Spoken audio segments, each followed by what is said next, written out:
Hello, Guardians, and welcome to episode 93 of Podcast vs. Enemies, a Destiny Massive Breakdown show. It feels good to be back here in the proverbial studio with Impetus after a few weeks away. Unfortunately, Court is out sick this week, but we're still here with another set of weapons to break down. Impetus, how have you been? What have you been up to? I'm doing well, Saint. It's good to have you back after a bit, but we're continuing on with the show. This was the week where I decided to play Trials. It was that one time every few seasons where I get the itch. Of course, it was our double XP week, so I went ham. I've completed 2 resets of Trials rep this weekend. Went in on a Mercy card, flawed that right away, went up to 7 wins, then traded that in for a Wealth card, and kept on going, so that feels really nice. Got a bunch of engrams, got a bunch of different loot, acquired a God Roll Incisor, which is our new one of our new Trials weapons, which we'll be talking about in just a bit.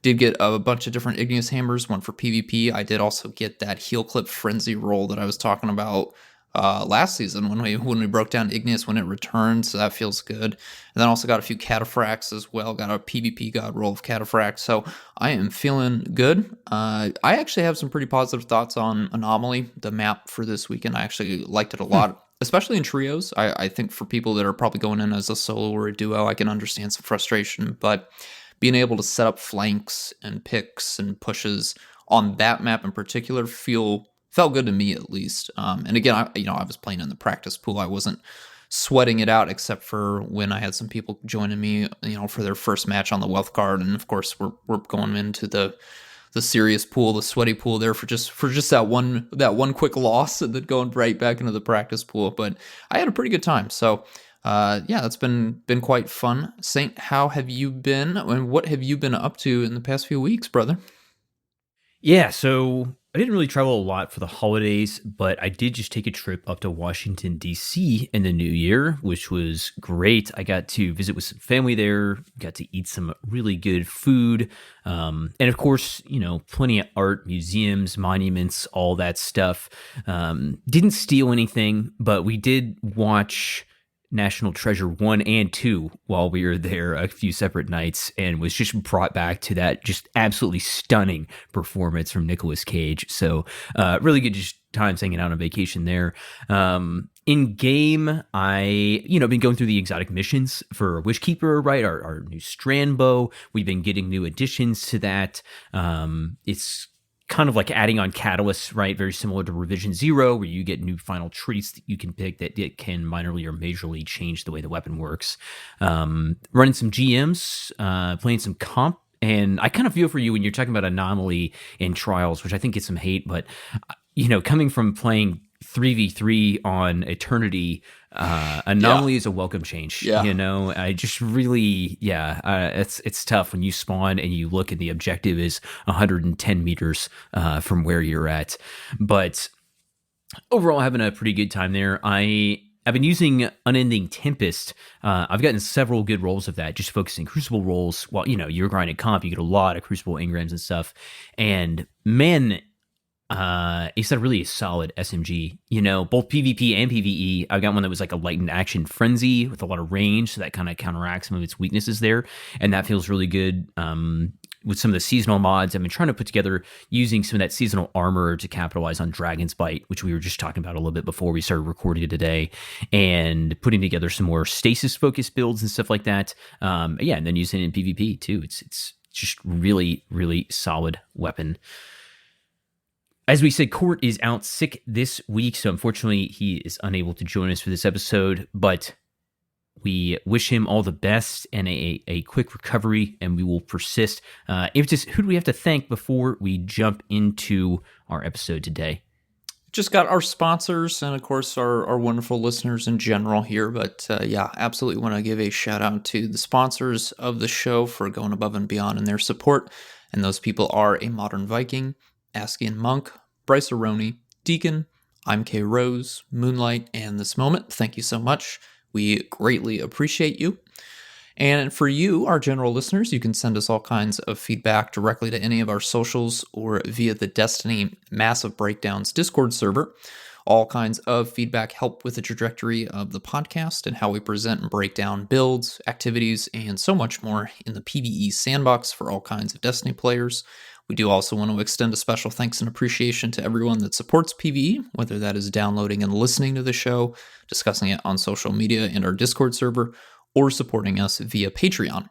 And speaking of Patreon, if you'd like to support the show, please visit DestinyMassiveBreakdowns.com and click on the link to Patreon. You'll get access to members-only channels and Discords, behind-the-scenes info like episode previews, input on the future of the show, and access to the legendary annual merch drop. All right, Saint, what weapons are we breaking out today? We are going to be talking about all of the Season 23 playlist weapons, which is quite a few. I think we have 8 total here to get through. Some special weapons, some primary weapons coming from our, Crucible strikes. We're even going to throw in our new comp pulse rifle that we got, as well as gambit weapons. So a bunch of stuff to cover, but we do have a couple of housekeeping things, we want to cover first before we jump into our, the actual weapon breakdowns, reviews, and all that stuff. Court is off next week. He's got some time off scheduled for his birthday. So everybody be sure to wish Court a happy birthday next week while he's taking some much-deserved vacay time. And we also wanted to take some time to talk about the timeline of just Season 23 because the seasonal story is kind of winding down this week. If you're keeping up with Season of the Wishes seasonal story, it seemingly feels like things are kind of slowing down there. And, we're in the middle of January and Final Shape has come out in June. So where are we going to be in the meantime? First couple of things up that we're going to be seeing next month is the Wishes, which we don't have a ton of detail on. This is something that we think that will be starting on the 13th, maybe the 20th at the latest. That's the hope. We're guessing that this is some kind of seasonal mission type of engagement. Impetus, I know you had said that your thought was, maybe this is kind of more transitional stuff, kind of closing out the season, talking about, how we actually get into the Traveler. And then also in February, we have Moments of Triumph. We'll start in February. Not exactly sure how long Moments of Triumph will go, but I think it's going to be around for a while. So theoretically, Wishes starting about 4 weeks from now, Moments of Triumph maybe towards the end of February. And then what do we have coming up after that? What are the next few things in our calendar as we work through this long season? Yes, so we've got, starting in March, again, Moments of Triumph will be going on, but then Guardian Games is getting pushed up big time. That's normally something that would happen in May, but this year we're getting that in March. That will go for, we're assuming, 3 weeks, like all the other once-a-year seasonal events. And then starting in April, again, this is kind of where we get into what has been called new content. This is something that Joe Blackburn has mentioned, I think just in that one video right at the start of Season of the Wish, but we haven't gotten any further details on it yet. But we get Destiny 2 Into the Light. Again, no idea what that is, but it's kind of, I think, meant to get us ready for the final shape, or at least some way to kind of get us prepared for the end of the Light and Darkness saga, something like that. So that starts in April. We think we'll go into May. I don't know if it's going to go all the way into June or what. Again, we don't have dates for those just yet, but that is starting sometime in April.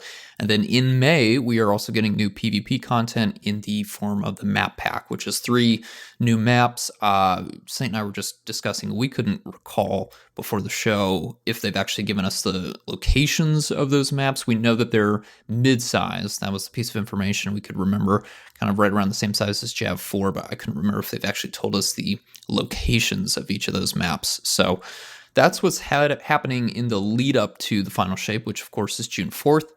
One last thing that I'll bring up here, looking at our road to the final shape calendar here that's relevant for this episode, is that we do have another Iron Banner in January. That's going to be the end of the month, January 23rd to the 30th. And of course, we'll be breaking down one of the weapons that you can get from Iron Banner. So that will also be happening. I think they also did say that more Iron Banners would be coming out in the later months, but we just don't have dates for those yet. So it should not be the last Iron Banner before the final shape. At least I hope it's not, because we would have another 4 months of no Iron Banner and a lot of trials, I guess, if that is the case. But that's all the stuff happening for 2024 as we know it. Of course, after the Final Shape launches on June 4th, later that month, the episodes come out because we are moving away from the seasons. Again, no idea what the episodes pertain to, but our first one is called Echoes, and that'll be coming out sometime in June. So that is kind of a heads up for Destiny 2 in 2024. Just wanted to put that out there for you all.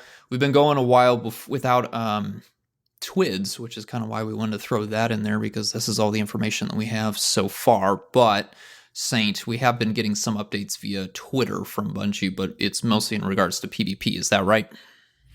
Yeah, they've been posting a lot of stuff about Checkmate. Checkmate has been, this kind of, it was a Crucible Labs mode, and then it was like a full-on Crucible mode, and then they were updating all the playlists at the beginning of the season, so there's been a ton of stuff going on changing there. They have a whole thread on Twitter and Reddit, and I think their own forums, where they talk about the mode. They removed it from some places. They're going to be adding it to others back to labs, and how their kind of vision for it in the future. I think, we're kind of both, pretty okay with Checkmate as a mode.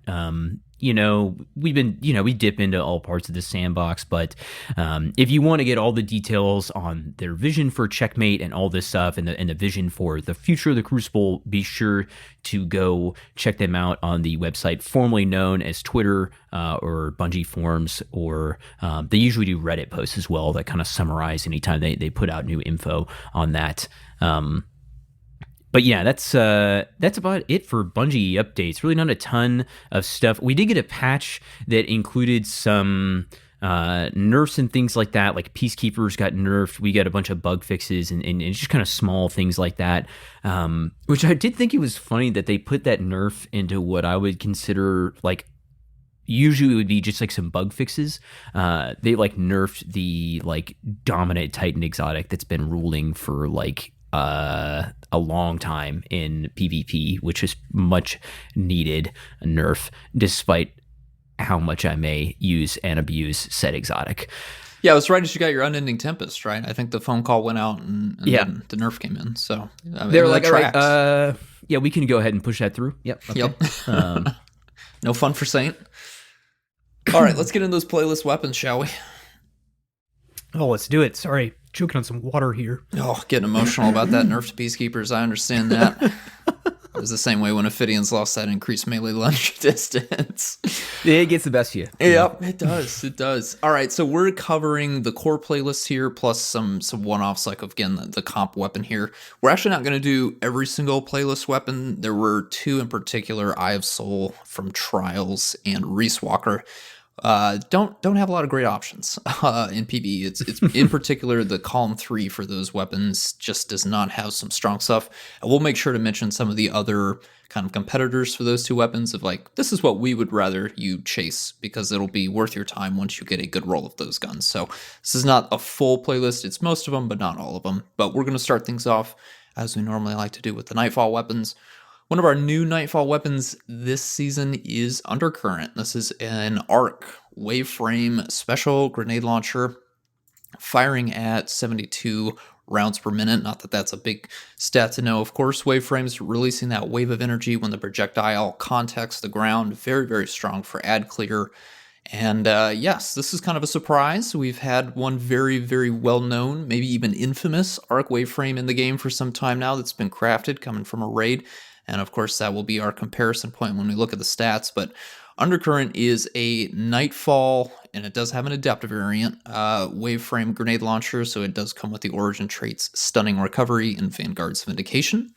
Stunning Recovery, when you stun a champion, it will refill 25% of the magazine, restore 60 HP.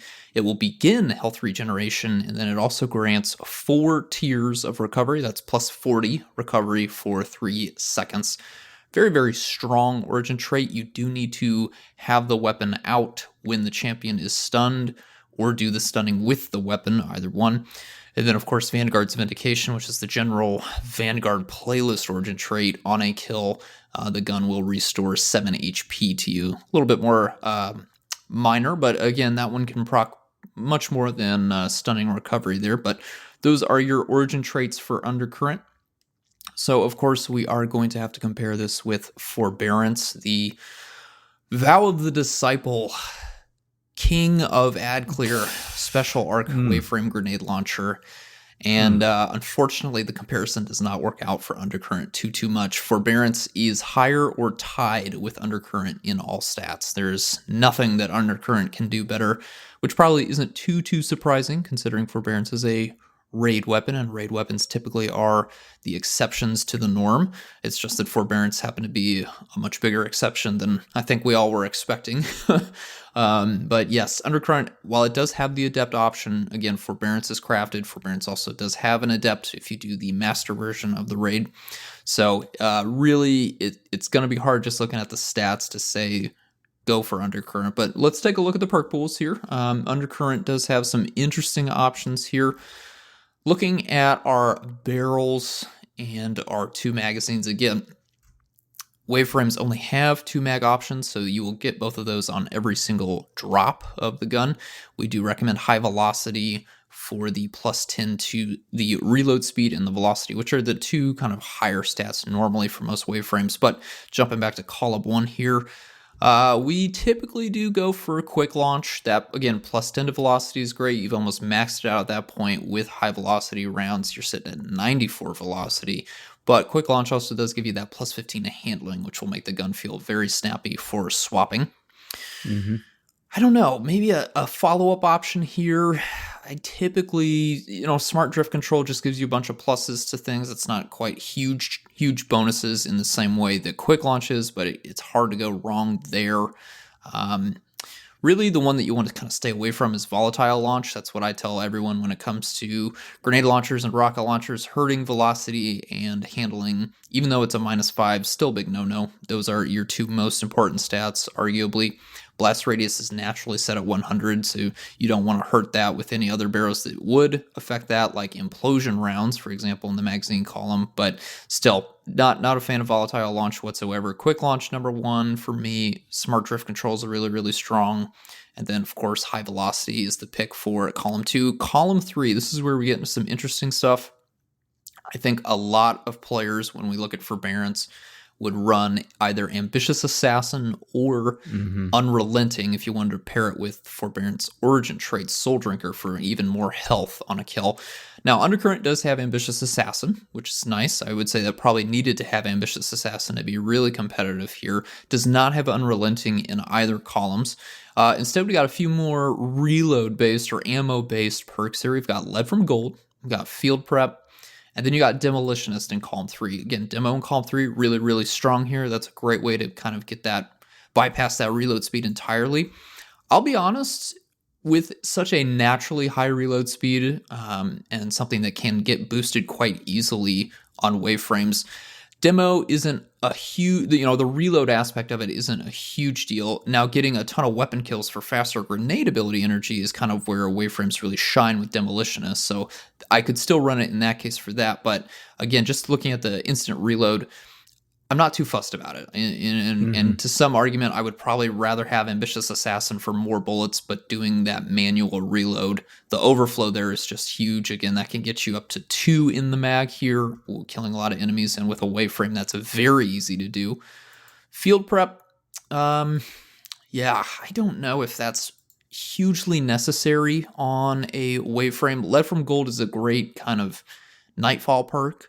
Really great there. Even maybe in a master raid when ammo drops are really valuable and maybe you're trying to do a challenge. I've really come to enjoy that trait in those specific circumstances.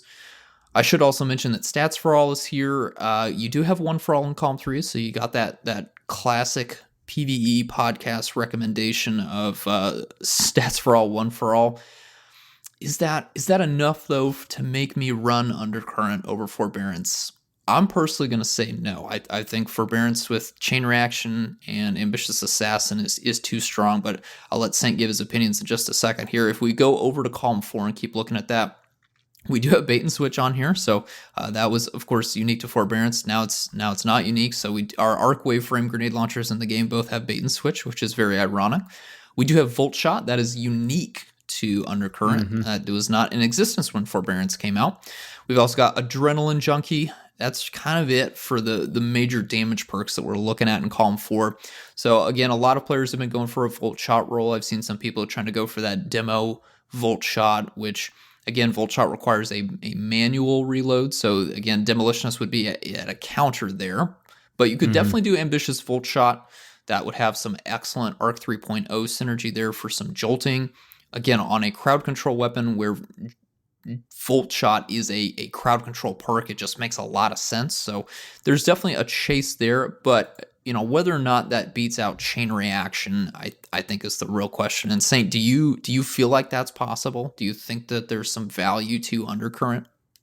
I think that Volt Shot does have a little more range as far as like the distance in which it can impact things. And I do like the idea of the Ambitious Assassin synergy being able to, you get one kill, you reload, you got your 2 shots in the mag, and Volt Shot is procced. And then when you apply Volt Shot on the next wave, you can then immediately follow it up and trigger the jolt, right? To kind of like exacerbate that out a little bit. Volt Shot will work with Stunning Recovery, which is like kind of an interesting thing, even though Stunning Recovery is the much less, high uptime as compared to some other traits. There's like kind of this interesting conversation there of you could stun an Overload champ with your Jolt and then trigger Stunning Recovery, which would be pretty nice. But yeah, other than that, you want to go with Vanguard's Vindication. The tough part is that Stunning Recovery comes close to Soul Drinker. Vanguard's Vindication is only 7 points of HP. And, hey, 7 points is 7 points. It's just a little bit of healing bump. But it's so hard to compete with Soul Drinker, which is honestly, I'm looking at Ambitious Assassin Volt Shot versus Ambitious Chain Reaction. I see those as like pretty equitable, especially with, if my reload speed on Undercurrent here is going to be, you could get it up to 89 at base without any mods or anything like that. If you get a reload speed masterwork, almost 90 is like really high. So that feels great, but you're just going to be giving up a little bit of that healing, right? To be using Volt Shot and to have those verb interactions with your subclass. Always love some, verb 3.0, subclass 3.0 interactions in the way that jolting targets can interact with some of your subclass stuff. But yeah, you got to give up Soul Drinker, which is like maybe the strongest origin trait in the game, because you don't even need to be getting the kills for Soul Drinker to be proccing, right? It's just hits, if I remember correctly. Yeah, I'm getting some good nods here. Which honestly is, I think, where Undercurrent loses out in the end, because it's like, stats are okay, comparable. Barrel and mag aren't super important on this. It's got Ambitious, Volt Shot, Jolt Shot, as they say, instead of Chain Reaction is close, depending on the scenario that you're in. But yeah, I don't know. I think it falls just short. Now, I'm not going to say I've seen some people of just this thing is, it's worthless. Okay, I don't think that's true. I think that it's not as good as Forbearance. I still think it's pretty good. Its trouble is that Forbearance is obscenely good, and that's your competition, and being pretty strong isn't enough when you've got to compete with obscenely strong, right? And that's the trouble here. If you are not a raider and you just want to go and do some regular nightfalls and try to get a regular version of Undercurrent without ever having to go into a raid, I think that's probably the biggest value proposition here is if you don't want to raid, you don't want to get on the mic for whatever reason, you don't have time to put together raid groups, you can just go farm out some kind of medium-ish level nightfalls and probably get a pretty good Undercurrent here. Yeah, I mean, I think that's the, I don't know, the target market, if that's a thing for weapons, but absolutely. Yeah. No, you're spot on. Yeah, this is a perfect option for our non-raider listeners who do nightfalls. Yeah, just one thing to note though about some of these damage perks, Waveform grenade launchers scale quite well in the end game. You don't need to kind of use them to really kill bosses kind of by nature, that they're really there for the minor enemies, and the base damage is pretty strong. You can one-shot most minor enemies going up to, I think, at least master difficulty. I might be a little bit wrong about that, But so something like bait and switch, and then I would say like an adrenaline junkie times 5. It's nice to have, but it's not. You don't need those kinds of. You don't need that damage output on a waveframe. I'd swap to a different special weapon at that point if you're trying to get that level of damage output to take out what would be majors, ultras, champions, kind of things like that. The waveframe is not ideal. That's for clearing out, a wave of enemies as they first spawn in to kind of make some more breathing room before you go and deal with the champion or the hive light bearer that just spawned in or is about to show up. So one for all is fine because you'll proc that pretty naturally just going after enemies. Volt shot same way, but even with forbearance, the reason why we all went with chain reaction was just for clearing out enemies in a huge swath there with the explosion. Not necessarily because of the damage increase of that perk. It was more the utility just built in, paired wonderfully with how a waveframe grenade launcher works. So I would definitely prioritize Volt Shot. One for all, perfectly fine there. Again, Ambitious Assassin's going to be great. Demo's going to be great. But bait and switch and adrenaline junkie just doesn't make a whole lot of sense, unfortunately, because you don't need that level of damage output on a waveframe. And same thing that was kind of my thought on the reserves from Field Prep is nice, and the stat, and then stat bumps from like Stats for All and Eddy Current are fine, but like, man, my reload speed is almost 90 already off the bat. So the reserves bump from Field Prep is solid. Lead from Gold, I think I'm with you.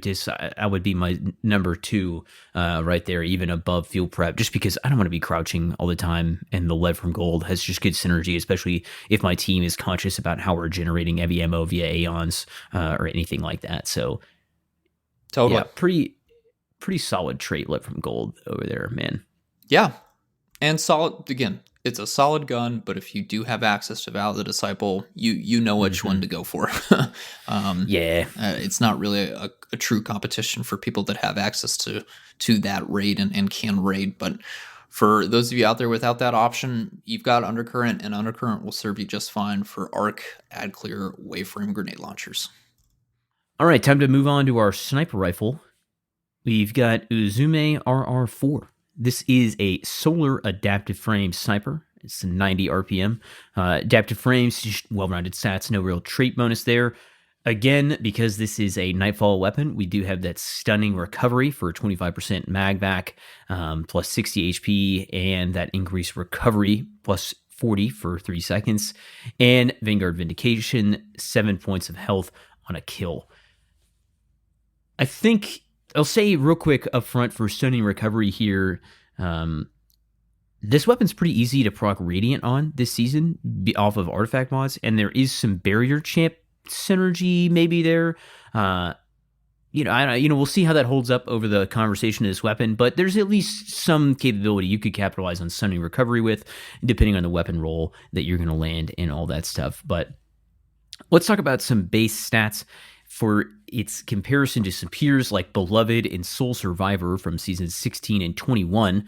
It has 60 range, which is the highest by 10, 48 stability, which is the highest by 2, 46 handling, which is in the middle there. Beloved has one higher at 47, 45 reload, which is the highest by 2 points, recoil direction of only 75, which is the lowest out of the group by 2 points. It also has 50 zoom, which is highest by 10 points, which could be good or bad depending on who you ask and their preferences on snipers and things like that. But what is good no matter what is that the base reserves is all the way up at 18, which is the highest by 1 for these weapons. So overall, really strong stats, especially compared to Beloved, considering that had such a long dominance, especially in the PvP sandbox. Beloved dominated for a really long time, especially after its crafting return in season 17, I believe that was. No, I was pulling Beloved from 16? When it came back. It was 16. Yeah, 16. That's right.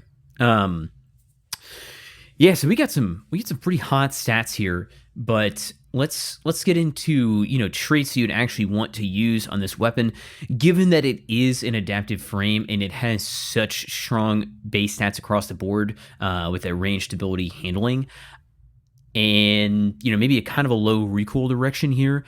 I would say the low recoil direction is probably what I'm going to be focusing on as far as the stats go. There is, some back and forth on recoil stability versus recoil direction. In this case, if I'm trying to land a lot of consistent hits in PvE, I do value that recoil direction being all the way up at 100, especially on a sniper like this with high zoom. I think that your barrel choice honestly is pretty wide open though. Again, given it's got such a strong base stat package that when you're looking for things to add onto it, I'm probably going stability with something, anything that can add in a few points of stability, even small bore. Fluted barrel gives that plus 15 handling and a few points of stability. Extended is kind of an interesting one because it gives some range and recoil direction, but it does hurt your handling down to 36, which I'm not super keen on. So I'm probably taking arrowhead break plus 10 handling, and it's going to give plus 25 recoil direction and put me all the way up to exactly 100, which is pretty nice. But what I think that you're going to be more concerned about here is the mag.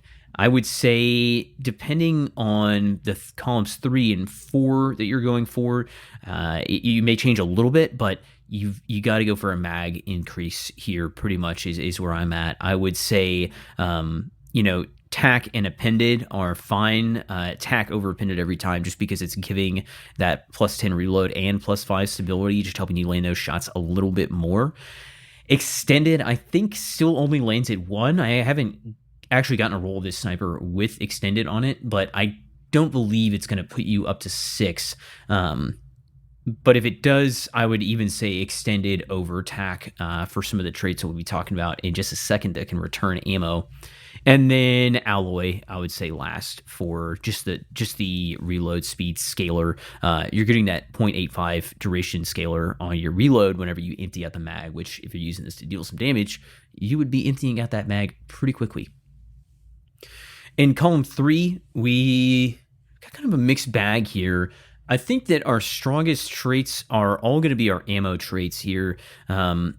We have attrition orbs new this season, but I think that it just takes a few too many hits to actually proc. I want to say this is... we've got, I know it's 5 on bows, and a lot, like 10 or 12 hits on like a waveframe. I would guess that it's probably around 4 or 5 hits for the sniper, so you're looking at maybe 1 or 2 per mag, which is not great. I don't think quite worth it, especially when comparing to clown cartridge lead from gold in 4 times the charm, which I all see is very valuable. And then in column 4, we have also new this season, deconstruct, which is, kind of a damage trait, kind of an ammo trait, that 40% increased damage against constructs and vehicles, and then refills 10% of the mag after you land multiple hits there. As far as some damage traits go, we have quite a few. Explosive payload, classic Vorpal, golden tricorn, precision instrument, and then incandescent, which, not quite a damage trait, but a little close there. Impetus, where, what are you thinking here? Column 3, column 4, do you value 4 times enough to take it over lead from gold and clown cartridge? And, if you're going to be using this thing for some damage, where are you going in column 4? Yeah, I do value 4 times the charm. That would be the only case where I'd be fine with getting extended mag. Okay, yeah. Again, we're sitting at a base magazine of 4, so you will get 2 bullets from a full magazine. Extended mag isn't going to change that if it does actually bring it up to 5, and I can't remember off the top of my head how extended mag affects adaptive sniper rifles, but the point is you will need to reload after fully landing all of those shots for the first mag. At most, you're getting 3 extra bullets after that and then a reload, so you can't proc 4 times the charm twice in one magazine before the reload, which is kind of the big killer there, and I'll touch on why that's a big deal in just a moment. But after 4th times, I'd probably do clown cartridge. That would be nice then for just having a burst mag, really, to dump a bunch of bullets down range. Lead from gold would be my 3rd pick, but still a better option than everything else here. We do technically have Discord as another reload-based perk, but you need to be getting kills for the refund of ammunition, which that requires you basically doming enemies that can die to a sniper bullet pretty quickly, and that would kind of be your lower tier enemies. And we don't recommend using sniper rifles to kill a bunch of lower tier enemies. That's what we have Undercurrent for. So that's why we're not talking about Discord on this gun. Column 4. Vorpal. I'm really, that's kind of what I'm leaning for. I kind of want to head off deconstruct conversation right now. You're not using sniper rifles against the kinds of targets that deconstruct will really help you with. Barricades, turrets in particular, if those start shooting at you and you're using a sniper rifle, especially if you're aiming down sights, you're going to be taking a ton of flinch, and you're probably going to die pretty quickly if it's in-game PvE turrets in particular. So that's just a terrible idea, because you might whiff your shots and then deconstruct isn't going to do anything for you. Remember, deconstruct requires you to do sustained damage to get to the bonus damage against vehicles and constructs. So you need to be in a spot where you can take on turrets and vehicles in a way where they're not going to be shooting back at you, because you need to be dealing more than one hit to get deconstruct to proc. So that the kind of setup that is required for deconstruct to really shine on a sniper rifle feels like way too much work over something like Vorpal weapon. Yeah, maybe. So that's why Vox Obscura. If you run a lot of Vox Obscura, I could get that. If you're just on the other side of those hills. Yeah. But if you're not doing that, it's not worth it for me. I think I'd rather just take that flat 15% damage buff there. Same thing with Golden Tricorn, just too much setup, not worth it. Yes, you can get to Golden Tricorn ×2 pretty easily on solar, because this is a solar weapon. That's not hard, but for my special weapons, I think I'd rather take a flat damage buff. Precision Instrument is interesting, but again, you need to have a large magazine. You gotta have that 6 is not bullets. something that adaptive frames. Yeah, that's not something that adaptive frames really excel at. And that kind of brings me to my larger point about fourth times. And the issue here is that we're in a world right now where snipers have been slowly, incrementally getting buffed season over season, but rapid fires are still the dominant option. And we have a craftable rapid fire solar sniper rifle in the Ikelos, and that also gets 4 times the charm. It has Focus Fury, I think, is probably the best damage output option. But again, rapid fires just excel. They have deeper ammo reserves. They can really, really shine with 4 times the charm in a way that adaptive sniper rifles just can't. It's kind of a shame, because I think if this had something like rewind rounds or maybe a reconstruction, we could really be talking about a solid damage output here for an adaptive sniper rifle. But with 4 times and then nothing else to really help with that magazine, this is not something that I'm going to be chasing necessarily for PvE. Yeah, that 6 bullet is such a critical point, right? And getting that mag just a little bit higher, because when we're in the terms of 4 times, if you have 6 bullets, you're able to get that second proc off of 4 times the charm, and then you're getting those extra 2 bullets back. And if that was the case, then I would be way more lenient towards Precision Instrument, because that way I'm getting 2 more shots at the end of my mag, similarly to why Ikelos was using high impact reserves for a long time with 4 times the charm. I remember using that for a long time way back in the day. Yep. But just like that, it was part of the idea of maintaining that ammo count low in the mag, getting those high bonuses, really capitalizing on that. And with Precision Instrument, if I'm not able to get that second 4 times proc off, and I'm not able to get those extra last 2 bullets at their full 25% buff, because I need 6 to get it going in the first place, right? So if you're only at 5 bullets in the mag, you have to go through 4 to get 4 times charm to proc in the first place. You're going back up to 3, and you're only getting, I think, that final, or whatever, it was only a couple bullets maybe at the very end, or 1 bullet with the full 30% or 25% from Precision Instrument non-enhanced. So it's just too much to ask when Vorpal's already there for base 15% all the time, and that Vorpal would work with Clown or Lead from Gold. So, yeah, Precision Instrument's also hard because the timer for activation is different from the timer of activation of 4th times. So you get 2 seconds per shot in between shots for 4th times the charm, but it's only 1.25 seconds for Precision Instrument stacks. Yeah. So So you'd have to be really landing your shots fast. And of course, the reload time at base is almost 3 seconds for Uzume. So you're going to lose precision instrument stacks when you go to reload unless you're taking advantage of an external reload source like Lunafaction's Rift, something else like that you also then have to factor in and maintain your precision instrument, which it's unfortunate. It's just not worth it, IMO. Yeah. If you have gotten a new Uzume RR4 with extended mag, and we were actually incorrect, and it does go with 6 bullets all the way up there, we would love to hear from you, because I've all the ones I've gotten so far are either stat bumps or tac mag or appended or alloy. So yeah, that would be honestly the differentiator in making this thing like moderately viable for precision instrument combo. Yeah, especially, and we've got Supremacy too, which is so strong with kinetic tremors that you're going to have to bring a pretty strong damage bonus to the table, like something like Rewind and Precision Instrument. Or Reconstruct, Reconstruct putting you up to 10 bullets in the mag would be huge. With tac mag, Reconstruction, 10 bullets, all of a sudden you could be getting another 4 bullets off at a max damage bonus of 25%. And now that's... okay, that's respectable, right? It's pretty high average on our shot there. But until then, I think that's about it for Uzume. It's okay.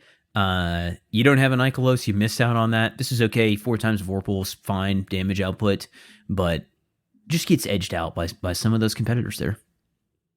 It does. And speaking of getting edged out by its competitors, let's talk about our just normal Vanguard playlist weapon here. We've got the double-edged Answer. This is our Void Adaptive Frame sword. Oh boy. Let's just get it out of the way here. So we'll start with origin traits. This does have Vanguard's Vindication at base here. It restores 7 HP on a kill. And then it is also an Nadir weapon, so it comes with Nadir Focus. And for swords specifically, you have up to 5 stacks of Nadir Focus. It's invisible, by the way. That doesn't actually show up on your screen, which, not that I'm asking for it to show up on my screen, but you do just need to be aware it's kind of in the background proccing. But for swords specifically, after dealing damage, you gain increased lunge distance, and that distance increases again 5 times. We don't know the actual values for lunge distance, so I can't tell you how useful it is, but that is what is happening on this gun in particular for the Nadir Focus origin trait. We are going to be comparing Double-Edged Answer to another Void Adaptive Frame sword in the Geodetic HSM, and then of course the reigning king of adaptive swords, Bequest from DSC. Geodetic HSM is a world drop, I believe, so I don't know if that's actually available in the Legend Lost Sector rotation yet. I can't remember. It may be. Somebody can correct me on that, but it will eventually make its way to the high-level Lost Sector, so you would be able to farm for that weapon in particular if you're wondering how to get that. Looking at our 3 stats that are modified that are not modified by your guard and your blades on swords, that's the charge rate and the impact and the ammo capacity.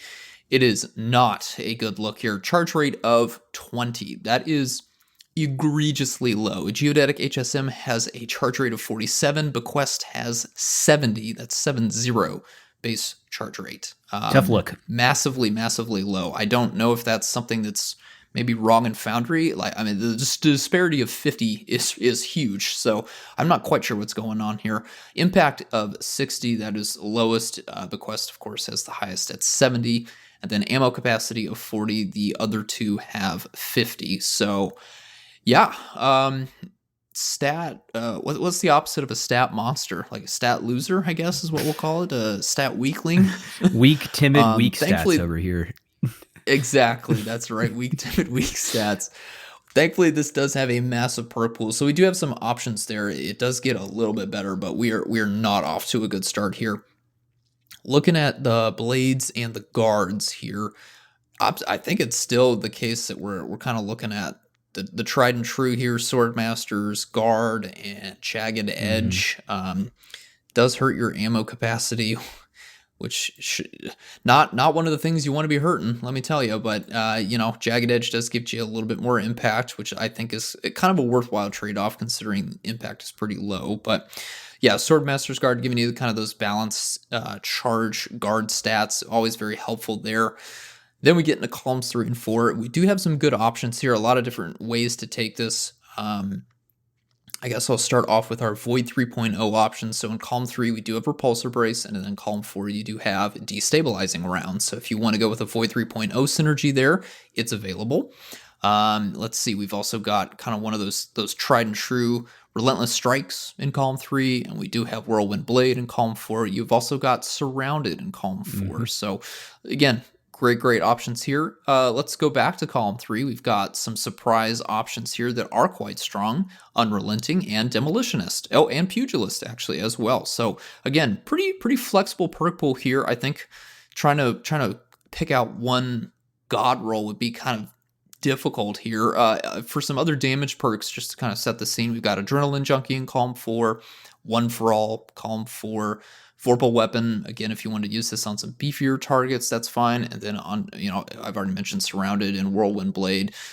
A lot of different ways to take this. I don't really think there's one role that kind of sticks out beyond maybe a Surrounded Relentless Strikes, but that's not super unique. I mean, it's strong, but not unique to this sword.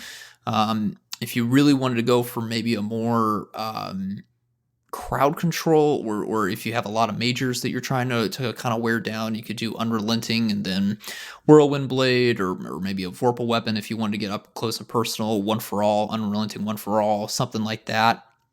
You could do Demolitionist, Adrenaline Junkie on a sword. That's a very funny combo to me, but it's there. Pugilist I mentioned earlier. We don't have anything that like naturally pairs with Pugilist, but any of the damage perks will be just fine there if you wanted to build up some melee energy as well. Yeah, Saint, is there something specific that's jumping out to you? I mean, again, I've gotten a few of these to drop, but it's just not been something that I care too much about, considering those port-based stats and the fact that I do have Crafted Bequest. But is there something in particular that a Void Titan might have any interest in? The only thing I can think of, so Geodetic, I know you mentioned Lost Sectors. I'm almost positive Geodetic can draw from Lost Sectors, because I'm pretty sure I got one the other day when I was farming out some leg armor. But it can't get Surrounded, which Double-Edged Answer can get. And I'm kind of thinking of, okay, the stats on this thing aren't great. Can it do anything that other weapons can, right? Or like, where is there like something that's standing out to me here? And Surrounded is there, and Repulsor Brace is there. So Unrelenting Surrounded, I think, is generally interesting for like jumping into a group and just like slaying through like a big group of ads like really quickly. I also think that I've been playing a little Hunter recently, and I think that Repulsor Brace Surrounded is also very interesting for me in terms of running Gerfalcon's Hunter.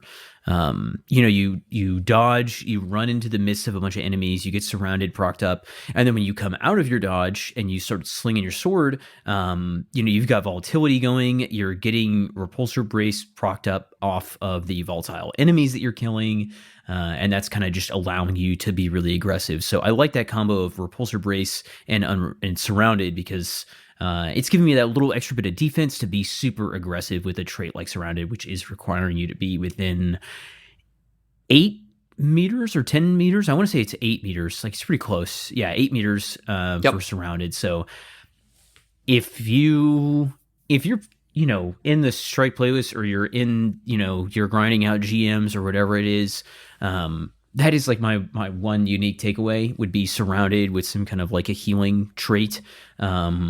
There's also Flash Counter in here, which I think is a super interesting trait. Upon blocking a melee attack within about half a second, so basically you block and then immediately receive damage, disorients and weakens the enemy for 4 seconds, making them receive 20% increased damage. So Flash Counter Surrounded is like, has this really high potential, but at the same time, I feel like it's going to be really hard to like actually set that up. And you're probably better off with something like flash counter and whirlwind blade, but I believe that can also roll in geodetic, so not quite as much of a standout thing there. But yeah, maybe if I get that repulsive race around it, I'll save it for my Void Hunter, because I do really enjoy that build. I think that the increased lunge distance just sounds kind of funny. I'm like, I wonder how high can it go? And it's really hard to measure that in terms of like meters and things like that when you're having to chain sword kills and hits together. Kind of difficult to test, but could make that interesting. Other than that, there's not much else that this thing can do that other swords such as geodetic could do just as well, if not better. Thanks for pointing out Flash Counter. I forgot about that because there actually is a perk in Calm 4. Counterattack there's a synergy there between those two. Counterattack, where you block an attack immediately after guarding, increases your damage for a short duration. So Flash Counter applies Weaken, and then which means the enemy takes more damage. And then Counterattack also procs at the same time, giving the sword 50% increased damage for 2 seconds. So this is a very burst style play with the sword. But basically the idea is you could run up to a pretty high health target, start blocking. They do a melee or like a melee slam kind of attack there. You get maybe knocked back like half a meter because you're guarding, and you'll probably take a good amount of the sword will probably take a good amount of the damage there if you've got a full guard. Of course, you could also run strongholds on Titan, and then you don't have to worry at all. What damage? As soon as they're exactly. As soon as they're done with that melee attack, you immediately go into that swing because counterattack will have procced, and the enemy suddenly gets weakened as a result of dealing a melee attack to you. So, yeah, again.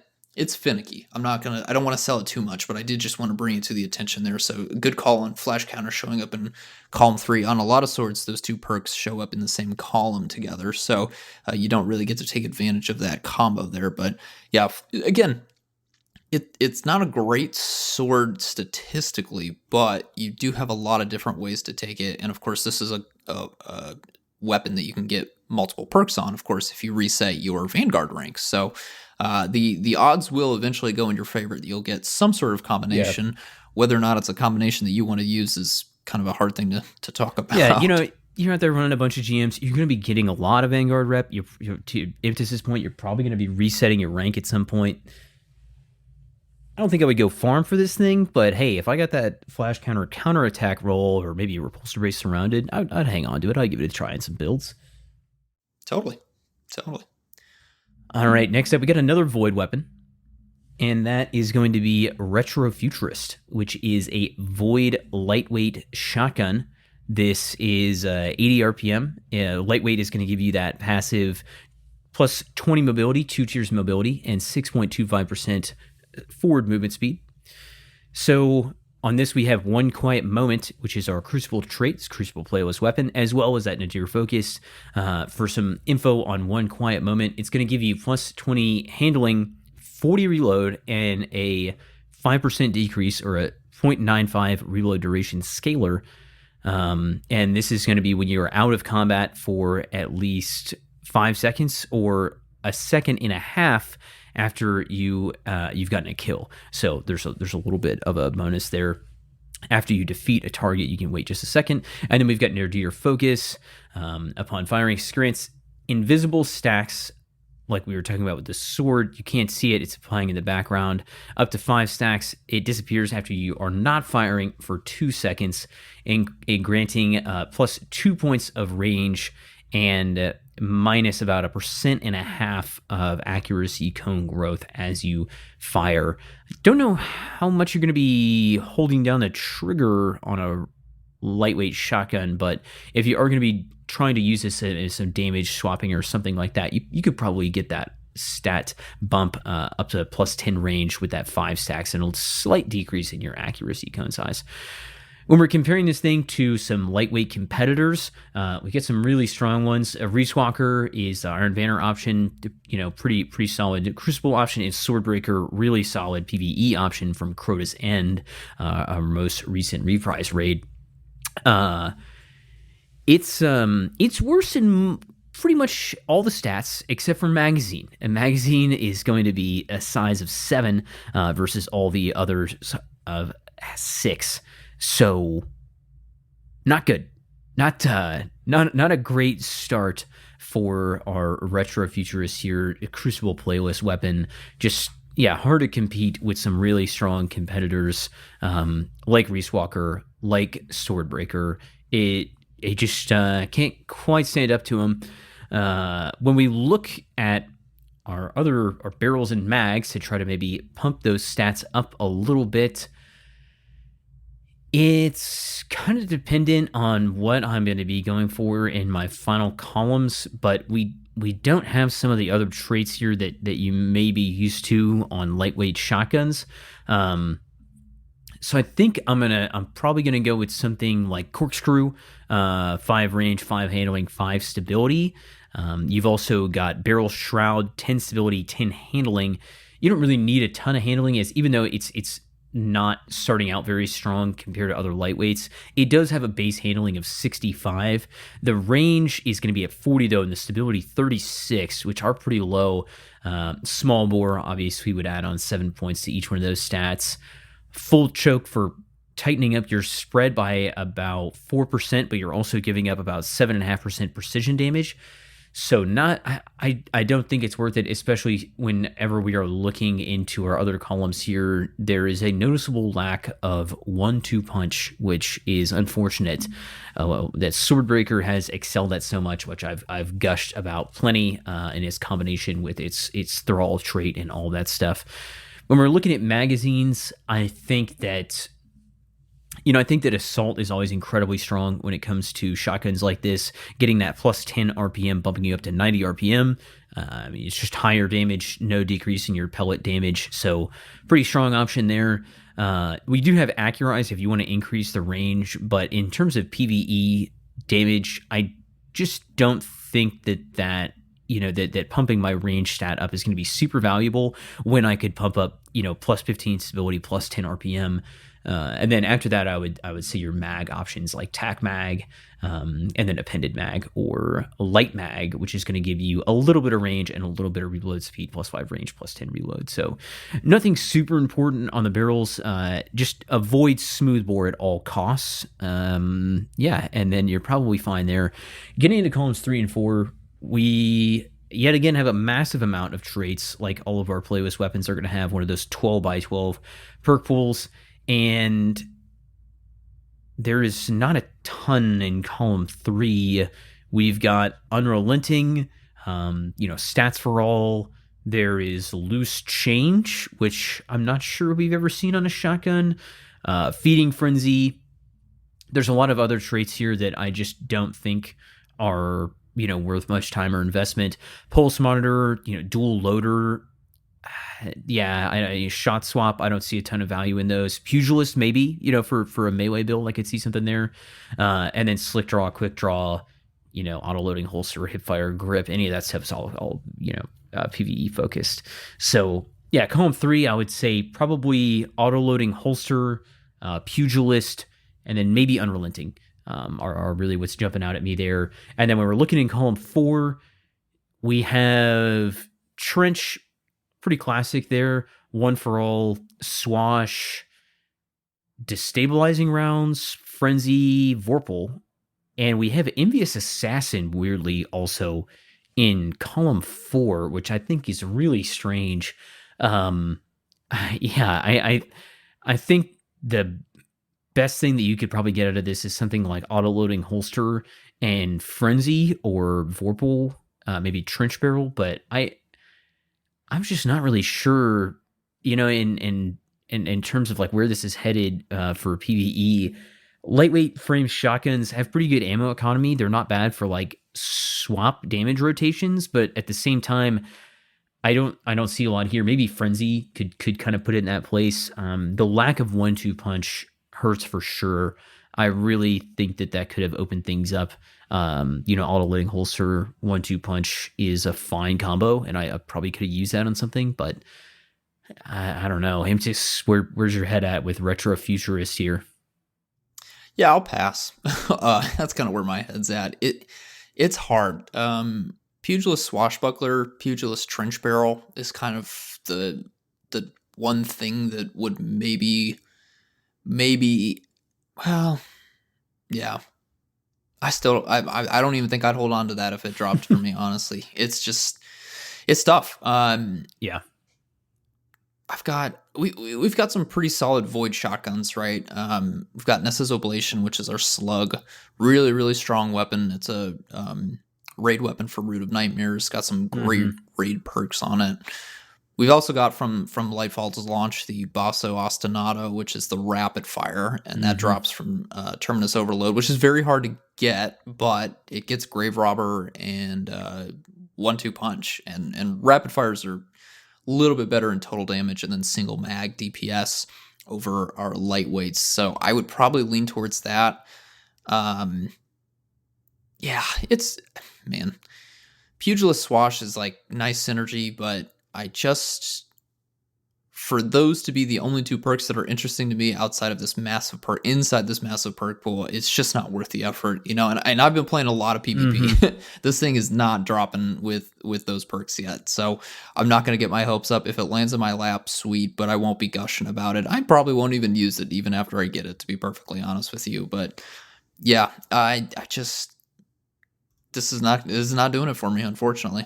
Yeah, Basso Ostinato, that you bring that up, I believe Lead from Gold 1-2 was the trait or the combo I kept on there, because its ammo economy is insane for playing, your Strand Titan build where you want to be proccing 1-2 punch all the time. That kind of beats that out there, just in terms of like that utility. Yeah, and maybe. And it also gets trench now that I'm looking at it too. I forgot about that. Yeah. I don't know. I think that maybe there is a world in which a slick draw or like quick draw snapshot and is valued. If you are a lightweight shotgun enjoyer, I know that they're kind of like on the fringes of PvE meta being viable, or PvP meta, I should say, being viable. So maybe that's where you wanted to take it. Some kind of handling, trait there. You're already getting a lot of mobility, but I think that's the only way you're really going to get a lot of value out of Retrofuturist is probably in a more Crucible focused environment. You're focused on insanely high handling, and you want something like quick draw snapshot.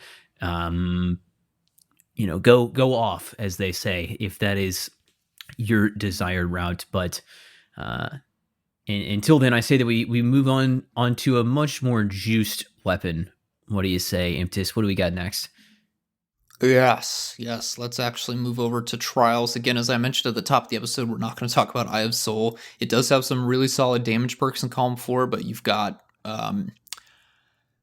Perpetual Motion and No Distractions in Column 3, which is just not going to cut it, unfortunately. Not for the amount of chase that would be required for Eye of Soul.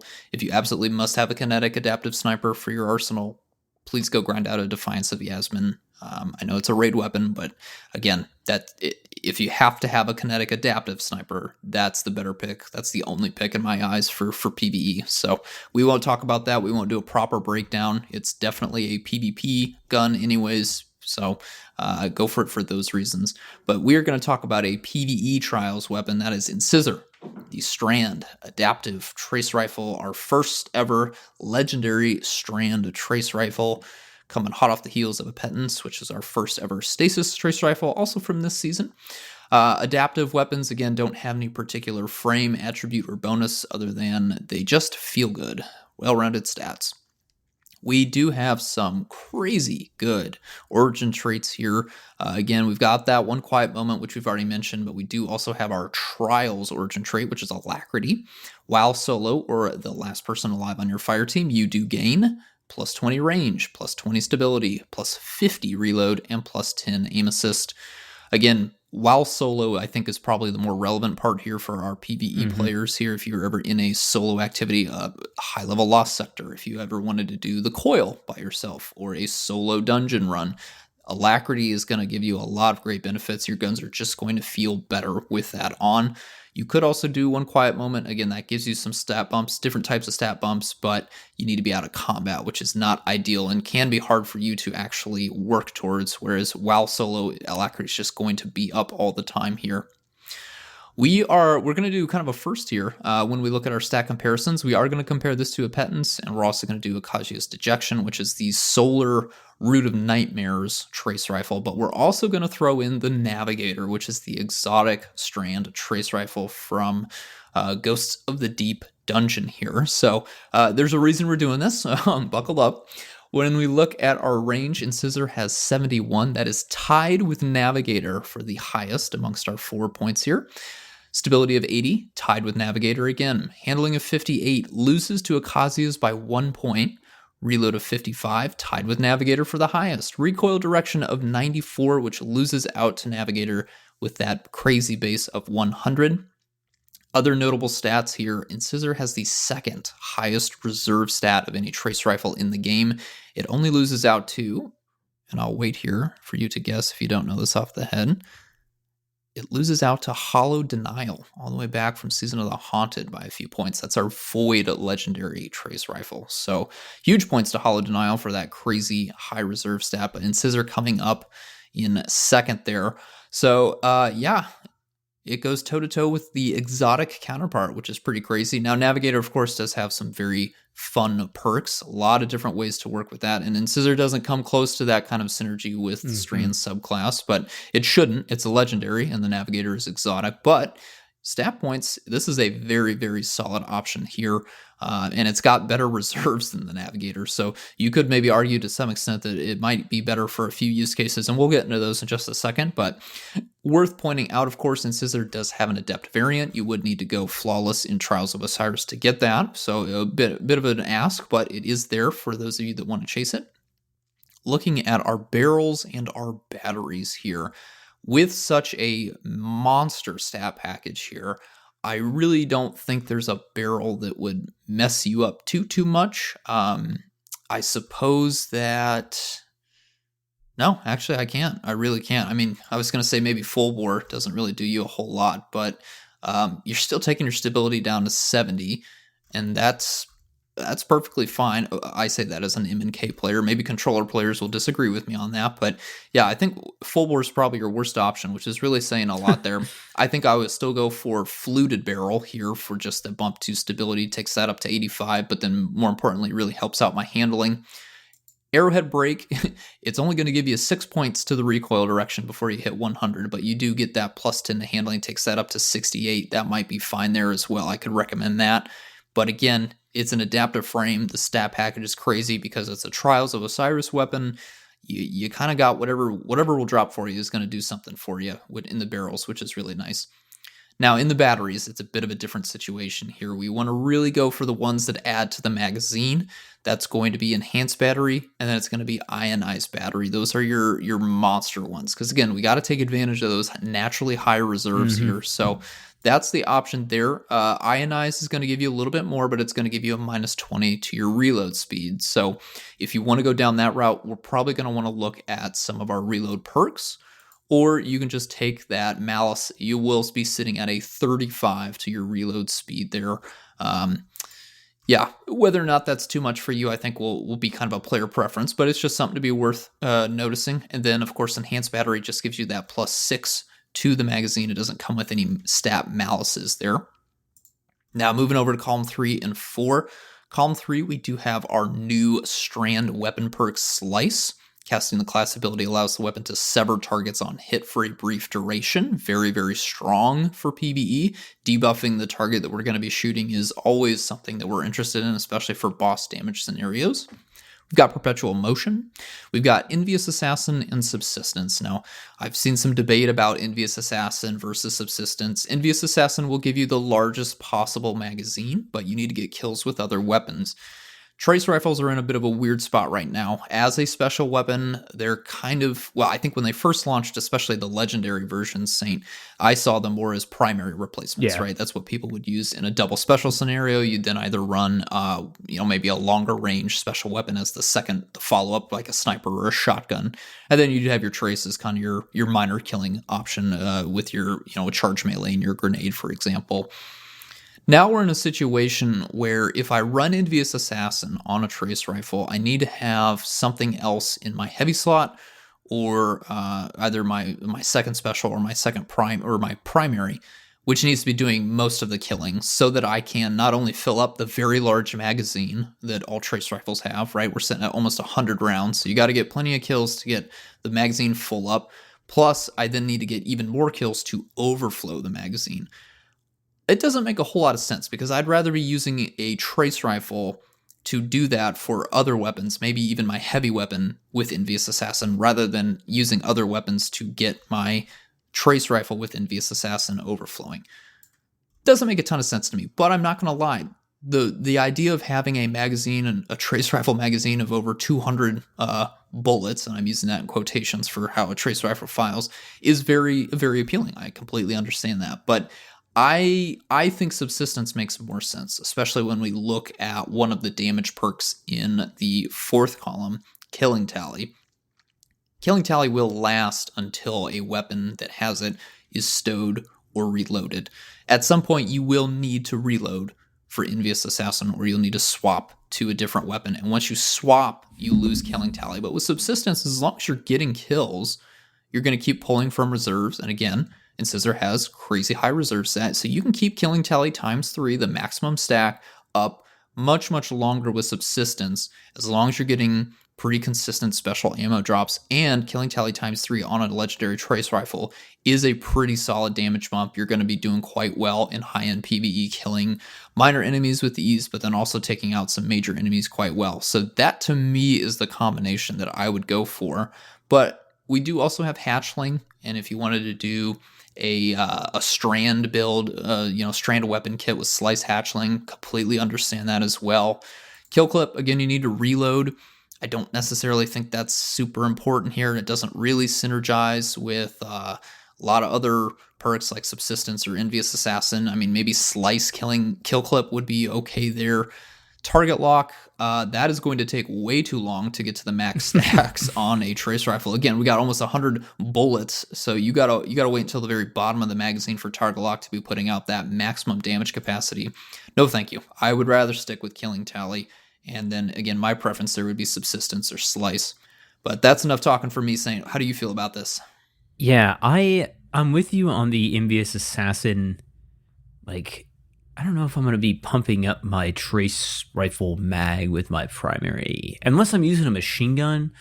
But I don't know if I'd be using a machine gun and a trace rifle in the same loadout. It's like, that's how I feel. Relatively rare because they're too close to like filling in the same type of role.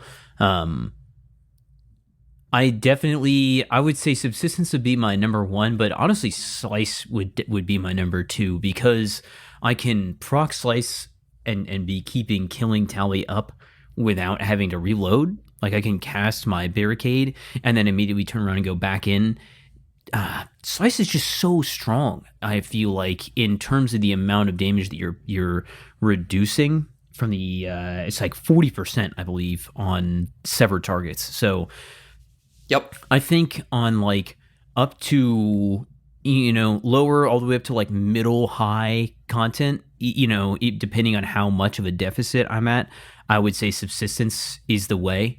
And you can just get so much damage output, 30% increased damage for like so long on your trace rifle there, just constantly putting ammo back in the mag. And, you're getting an extra, it's like 10%. So I think that you'd be getting like maybe 10 bullets back, every kill, or 10, shots back in your mag every kill, which is really, man, yeah, you could keep that train going so easily. I think on the very highest end of like GM level content or master raids, depending on what the scenario is, I would value Slice over that. But that's on like the very fringes of like, I'm really having a hard time staying alive. I really need to be like supporting my team and like severing a bunch of targets, in which case I would probably lean towards Slice at like a negative 25 level deficit, or, whatever that may be. But yeah, man, Subsistence Killing Tally is like actually really going to have me grinding some trials while I sit at home on a hopeful snow day tomorrow.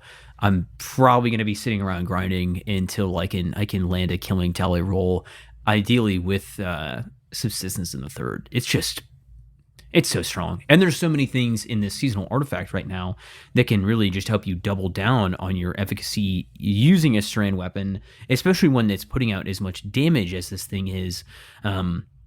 Like a Horde Shuttle, I believe, is the one that's allowing you to damaging unraveled targets with a weapon occasionally spawns a threadling. You've got unraveling orbs also in the artifact. We've got that Dragon's Bite perk that we were referencing a little bit earlier on. Breaking a shield with a Strander Stasis weapon has a chance to suspend or freeze. Increases when you're wearing Season of the Wish armor.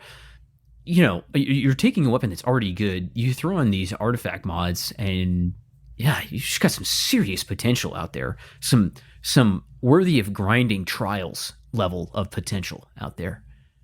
Absolutely. And Warlocks, if you are a Cenotaph mask user, absolutely grind this out. You want to go for that Slice perk in column 3. That is a natural pairing, caster class ability, target the enemy that you want to mark for the rest of your fire team. You're going to apply Sever to them.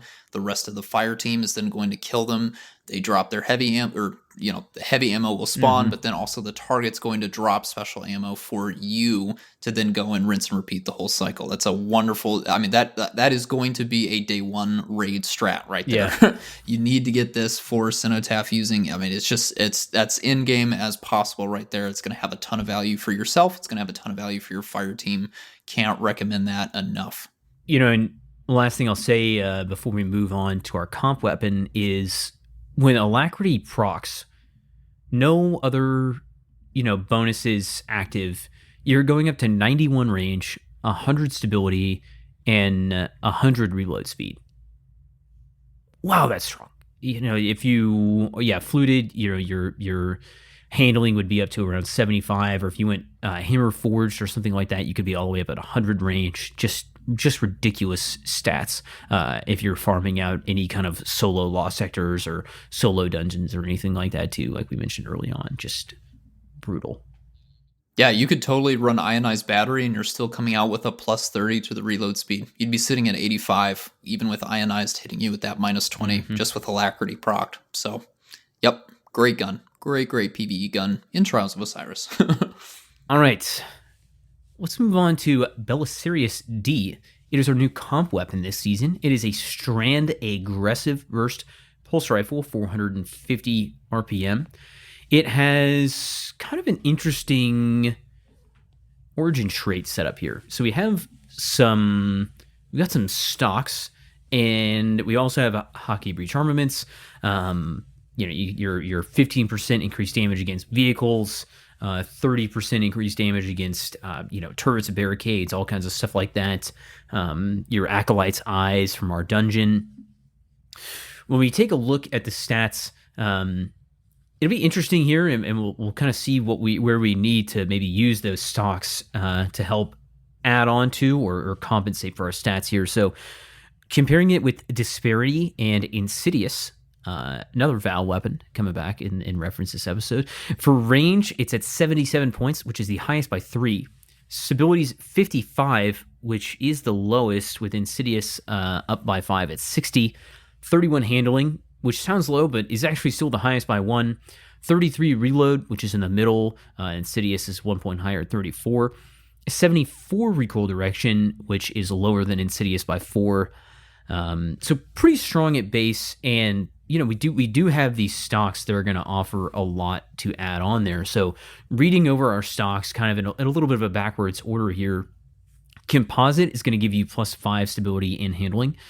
Fitted is going to minus 5 handling, but give plus 20 stability and 10 stability and 20 recoil direction. So a lot there. Handlaid is going to give you plus 10 stability. Short action is going to give you 15 handling.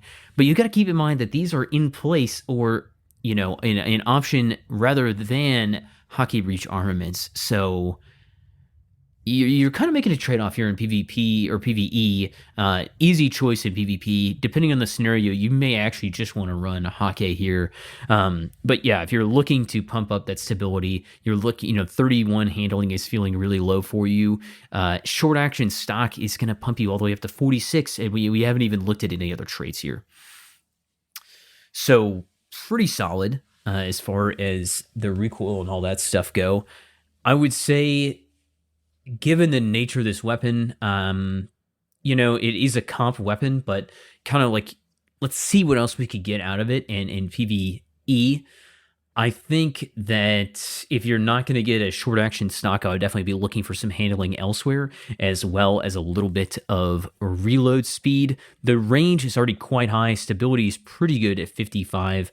Recoil direction of 74 sounds really bad. I don't find it to be that bad. Talking about playing comp, I have been using this weapon a good bit. I've been using one, I believe, with I don't think I have any recoil direction, so I've been using a counterbalance stock to put it up to 89, and even at 89 it feels quite good. So I wouldn't really worry too much about the seemingly low-ish recoil direction there of 74. I'm probably going to be going with something like fluted barrel, 5 stability, 15 handling. It's going to be a really nice bump up to my handling, would also bring it up to 56. And then on the mag side, I think flared is really solid, 15 reload and 5 stability. And then you also have, light mag, 10 reload and 5 range, or alloy for that, just that 0.5 or 1.15 increase, or 0.85 duration scalar. So honestly, I think alloy mag is really solid here. Flared magwell and light mag also being good. Getting into the third column, we've got Vorpal, Keep Away, Rapid Hit, and Slice, as well as Elemental Capacitor. I think Slice is definitely going to be my pick here, just because of all. I'm not going to get super into it. We just had the whole Slice discussion. Really strong trait. Vorpal in the third column, yeah, it's weird. Rapid Hit's also very solid, but Slice would be my go-to. And then in the final column, we've got a lot more, again, Crucible-focused traits, Zen Moment, Headseeker, Moving Target, Kill Clip, but we also have Deconstruct and Hatchling, which, we're really just going full in on Strand here, but I feel like Hatchling is my way if I'm going to be using this in kind of middling PvE content. Vorpal and Deconstruct, though, just vehicles, tank's biggest nightmare, with Hake Breach armaments added on top of that. It's kind of weird, but you can triple down on a anti-vehicle role here, which I don't know where that's going to come up, or maybe we're going to fight a lot of, I don't know. The Brig Slayer. Yeah, it's like, maybe you want to just kill some pikes, really kill some pikes, they never even saw it coming, kill some pikes, but I don't know. It would just say, two things for you. Number one, how do you feel about Alloy Mag? Do you think the scalar's worth it, or would you prefer something else? And two, are you slaying some Brigs? What's the vibe there? I will probably have to slay some Brigs if I want to gild my Conqueror title, because we do have a few of them to face in our new Battleground GM this season, but I don't think I'm going to be bringing a Belli-Serus D into that fight. I'll be perfectly honest here. I think I'd rather go for the Slice Hatchling role. If I do have Slice, then I think I won't have a reload perk, so Alloy Mag would make more sense there for sure. Getting that reload duration multiplier.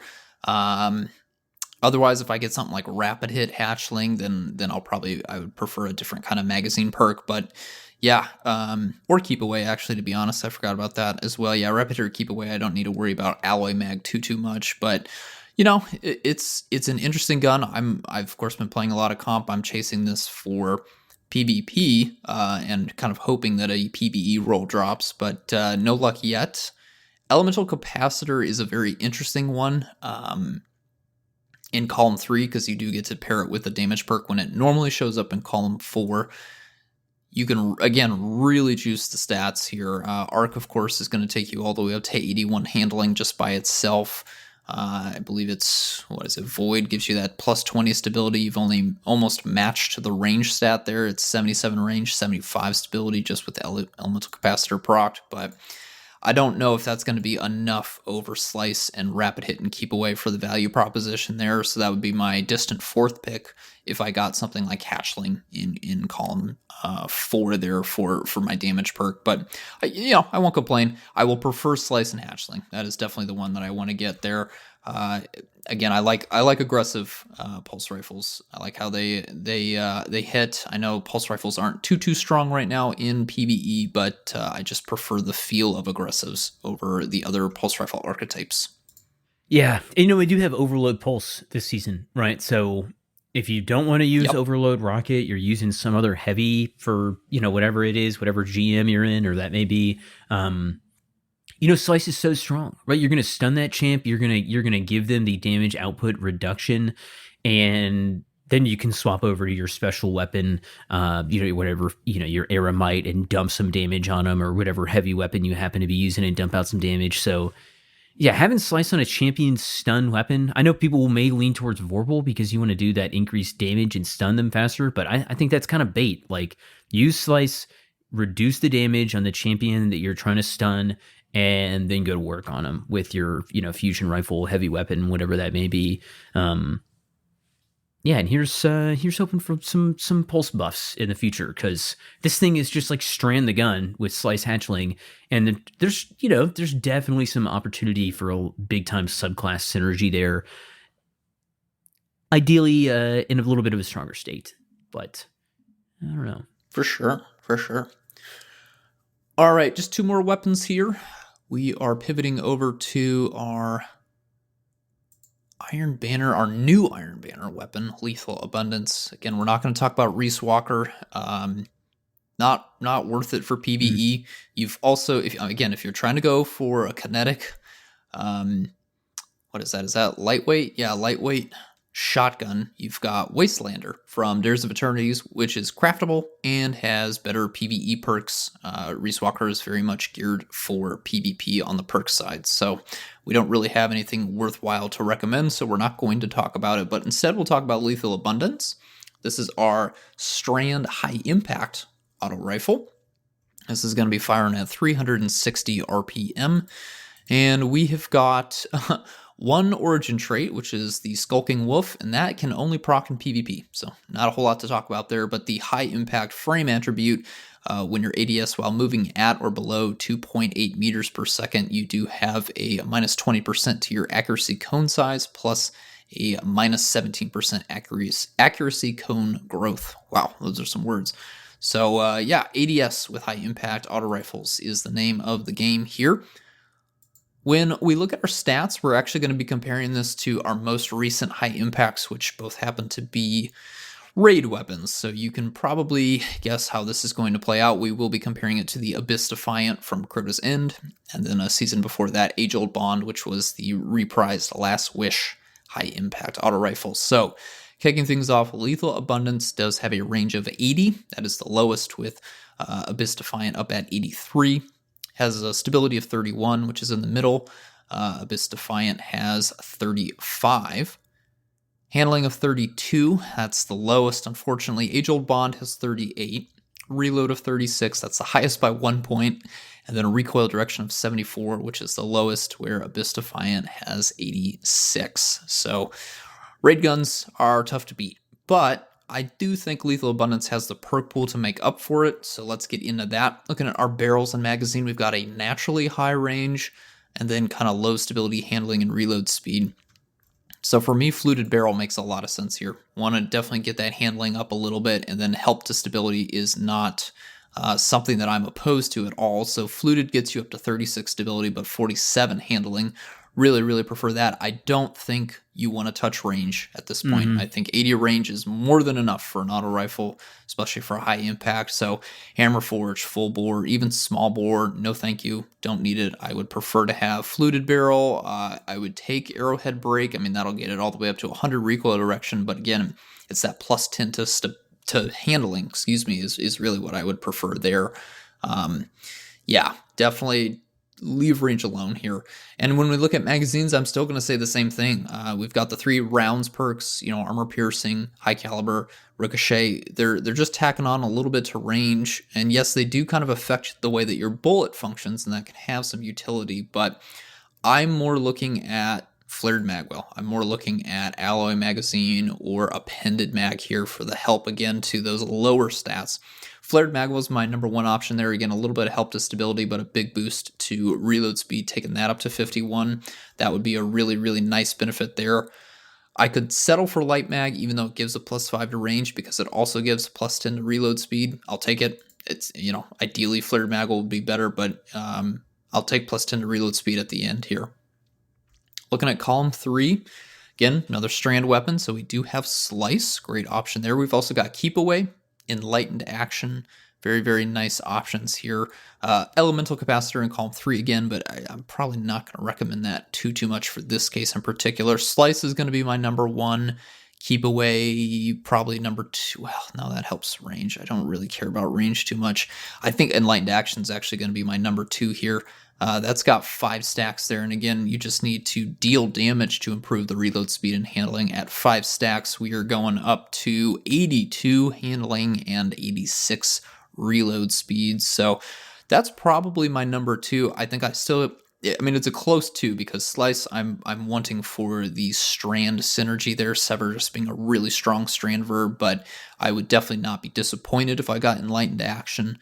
That is going to help the 2 stats that really arguably needed the most here for this high impact auto rifle. Column 4, we've got Hatchling, another strand synergy, and then Onslaught. Onslaught is, I think that's going to be my number 1. I mean, Hatchling again for strand synergy is great, don't get me wrong, but Onslaught's going to be the beast here. A Slice Onslaught, an Enlightened Action Onslaught. Auto rifle is going to be quite strong here, getting 3 kills, getting that decreased firing delay. Yeah, that's how they call it. It increases the rate of fire, but from a technical point of view, it's a decreased firing delay. At the 3rd stack, there will be a 37% decreased firing delay. And real strong here. Really great perk. They finally brought it back to pair it with our final weapon of the episode, which we'll get to in just a moment. But yeah, Slice Onslaught would be a really, really solid strand killer, ad killer. And so that's what I will be chasing when we get to that Iron Banner at the end of this month. Saint, is there anything else that you're chasing? Anything else that stands out to you about this weapon? I really enjoy this thing. I grinded a good bit whenever Iron Banner first came back around, and I don't have Slice Onslaught yet, so I need to keep going for that. But I have Keep Away Onslaught and Enlightened Action Onslaught, and yeah, I mean they both feel great. And something that I'm it's listed at 16, 28, and 37% decrease in firing delay, which is really interesting. It lasts for it's 4.5 seconds, right? It really feels good whenever you're pairing this with something like Unraveling Rounds, which is also adding on that extra little bit of unravel damage to whatever targets that you're hitting. It's it's just really nice. The thing has got a ton of range just right out of the gate. If you can get that little bit of stability up there to just make it a little bit easier to land crits. Its base range is something like 35 meters, which is a lot for an auto rifle, and I think that you can get that even higher. But yeah, you get a roll with some decent stability. One of these column 3 traits and Onslaught. It's really a fun time. I really wish this had like One Quiet Moment or like Gun and Run or Vanguard's Vindication or any one of the other playlist traits that could actually proc in PvE. But I digress. If that's the worst thing about this gun, it's a pretty solid gun. Yeah, I've just really have enjoyed using it. It's the first time I have really spent any significant amount of time with a high impact auto in a while. Yeah, gosh, I can't even think of the last time. I mean, I just mentioned the 2 raid weapons for the stat comparison, but I don't even use those, to be honest. And they have very strong perk pools as well as the good stat packages. But yeah, this is going to be a good one to play with. Yeah, I tried using Abyss Defiant a little bit, and it's not bad, but I don't know. Age Old Bond never clicked with me, despite that weapon set being so great, generally speaking, and even statistically speaking. Well, speaking of an auto rifle, we're definitely going to use Saint. What's our last playlist weapon that we're breaking down this episode? A return of a previously pinnacle weapon. Was that still in that era? I don't know, an old weapon. Whatever they called it. It's an old one. It's coming back after a long time, and it is the Breakneck Kinetic Precision Auto Rifle, 450 RPM. The precision intrinsic trait is going to give it negative 20% to its recoil yaw, aka its horizontal recoil is going to be reduced by 20%. It also has gun and run, which is a trait that you definitely can proc in PvE. You get 6.25% increased sprint speed after you get a multi-kill for 10 seconds. I believe that's getting 2 kills back-to-back will give you that sprint speed increase. Looking at some competitors, we've got quite a few precision auto rifles, as of late.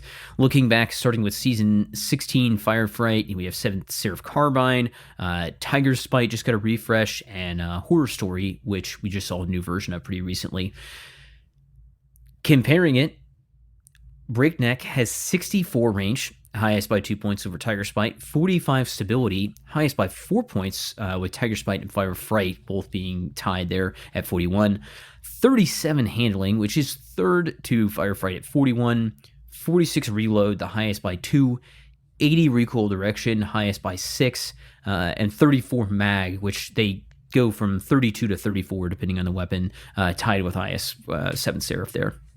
So just right out of the gate, really, really strong base perk pool. We have got a precision, auto rifle with 45 stability, 80 recoil direction. So, pretty stable right off the bat there, even though the actual stability is only listed at 45.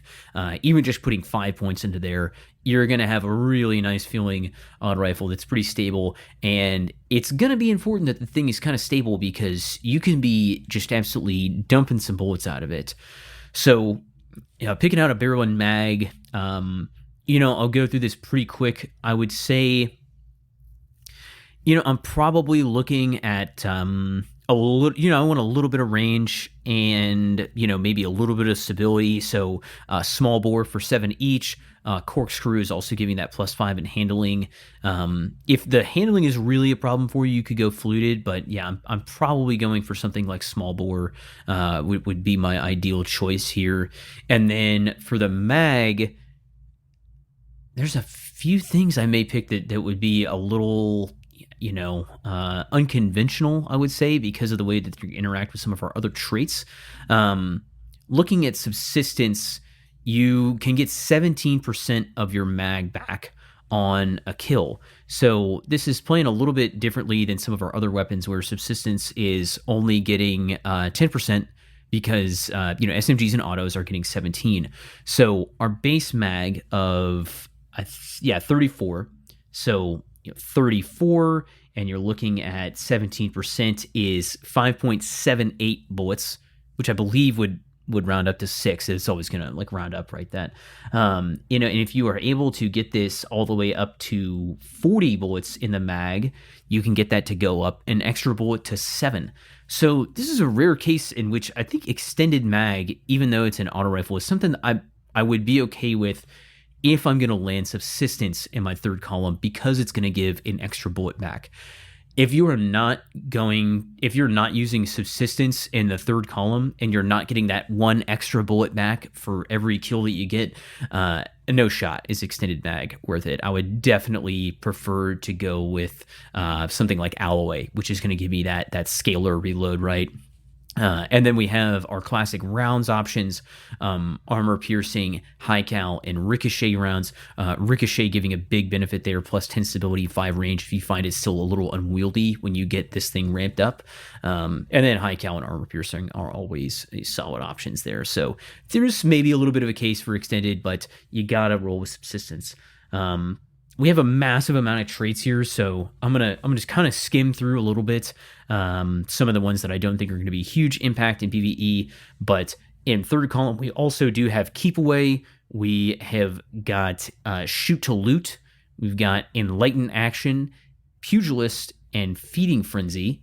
And then in the fourth column, We have some interest, kind of classic interesting ones. Harmony, Adagio, Osmosis, Demo. Those are all fine. And then real highlights here: Kinetic Tremors and Onslaught, which I think has like really been something that I didn't see coming. Have you tried this with Kinetic Tremors at all? Before we get into the final perk discussion here, have you been able to land one of these yet? Because I think it's 12 bullets to proc. Brother, I haven't played Gambit this season. Man. I don't have break now. Man. I gotta die. I think I've gotten probably 30 and deleted 27 because there's still like 3 or 4 in my vault that I've been hanging on to. But I think that there's a lot of utility there, and there's even some other traits I think from column 3 that I would pair with that. And all the traits, columns 3 and 4, you're just talking about there. Are you going for that onslaught roll, or is Kinetic Tremors pretty attractive? Where are you at? Dude, I might have to reset some Gambit ranks and go for the both roll. I want to be greedy. I want both Onslaught and Kinetic, but I think I'll probably go Onslaught. I've had a few Tiger Spites drop with Kinetic Tremors. Yeah. So I know how that functions on an auto rifle. It's just I haven't gotten it yet on Breakneck. I probably would prefer it on Breakneck than Tiger Spite just because Breakneck is the statistically superior auto rifle. But yeah, I might. I mean, the great thing about this weapon this season is any Gambit engram that you have that you get to drop, you can go right back to Drifter and turn in just the engram for the Breakneck, right? These new weapons only cost one of their respective engrams at their respective vendor. So you don't even need Glimmer, no legendary shards, nothing else. It's truly you just turn in one engram and you get a roll of that gun. So I'm probably going to stock up on a bunch of Gambit engrams next time we get that double Gambit rep during the week. Maybe even put in a reset or two, then come in and try my luck and see if if I can get it that way, if it doesn't naturally drop for me. But Onslaught's my first option, but then a very close second is Kinetic Tremors. I do want to also point out that, of course, the original roll of Breakneck was Rampage Onslaught. And that's actually, with Onslaught coming back, they have updated the curated roll. So if you were to go to collections and pull out your Breakneck, what you'll have instead is Subsistence Onslaught. So if you want to see how that roll functions, you can pull the Sunset version of Breakneck and then go into, go hop onto a world destination, an old world destination, or some other older activities and play with that combination to see how that works for you if that's the roll you want. And then you can go and chase the non-Sunset version with an origin trait in Gambit, just as a little FYI there. So yeah, no double damage perks this time. That would have made Breakneck incredibly strong if it could still get Rampage and the new version of Onslaught, because Onslaught is no longer tied to Rampage. So yeah, just a little FYI there. I can't remember what the exact percentages are, but it had gotten nerfed down pretty hard because of the way that it was decreasing its damage output as the rate of fire went up. That's exactly. Correct. So, kind of. That's no longer the case. I'm like, okay, big buff for Onslaught. It doesn't require Rampage. It's not decreasing its impact as the RPM goes up. All very good, but like, man, it is weird to see a weapon in collections be changed back to another state. Which also makes me think, how many of these original weapons, these original like pinnacle weapons that had insanely high just power or even left, Revoker, right, has been nerfed way down to essentially like enhanced mulligan. You've got He Who Shall Not Be Named, the Mountaintop, right, was nerfed down pretty hard. Recluse, Master of Arms, is gone pretty much. Breakneck now has been tuned in a way that actually allows it to engage like relatively well. You got the wonderful scout rifle with Dragonfly, but extra special. Remember that? Meganura. That has, I can't even remember the name of that scout rifle, but that perk is still not back. I don't think it really would need to be, but was that Oxygen? Oxygen SR3. Yeah, it's a good thing they nerfed that. Good Lord. Whew, can you imagine? Yeah. Scout rifle with Firefly. That's crazy, dude. Man, yeah. Kind of interesting that was like, I feel like the last one, Yeah, yeah. I mean, I'll be honest. It takes a lot for me to get into Gambit, but they've found the one weapon and the perk on that weapon that will get me into Gambit. I'm especially with the long season. I'm happy to put in a full rank reset or two, just to go grind out an onslaught breakneck, because the gun was already sunset by the time I got to really before I got it from the exotic kiosk actually. So.